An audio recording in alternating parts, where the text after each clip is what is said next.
होळी आणि ईद सणाच्या पार्श्वभूमीवर पेणमध्ये पोलिसांचे रूट मार्च. शांततेत सण साजरे करा, पोलीस निरीक्षक संदीप बागुल यांचे नागरिकांना आवाहन.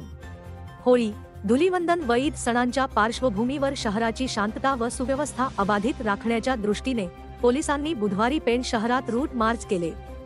शहरातील उपविभागीय कार्यालयापासून निघालेला रूट मार्च आंबेडकर चौक, छत्रपती शिवाजी महाराज चौक, महावीर मार्ग, खाटीकाळी, सार्वजनिक शाळा, पोटे मार्ग, बस स्थानक, नगर परिषद कोतवाल चौक मार्गे हा रूट मार्च पुन्हा उपविभाग कार्यालयात दाखल झाला.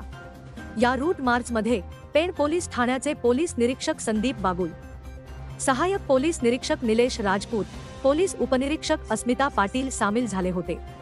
सदरचे दंगा नियंत्रण व रूट मार्च करिता 6 अधिकारी, 28 अंमलदार तसेच आरसीपी प्लाटून, वडखळचे 30 जवान हजर होते. आज असणारा होळी सण, धुलीवंदन, त्यानंतर येणारा रंगपंचमी सण तसेच सुरू असणारा रमजान महिना, नंतर येणारा गुढीपाडवा, हे सण शांततेत साजरे करा असे आवाहन पोलीस निरीक्षक संदीप बागुल यांनी नागरिकांना केले आहे.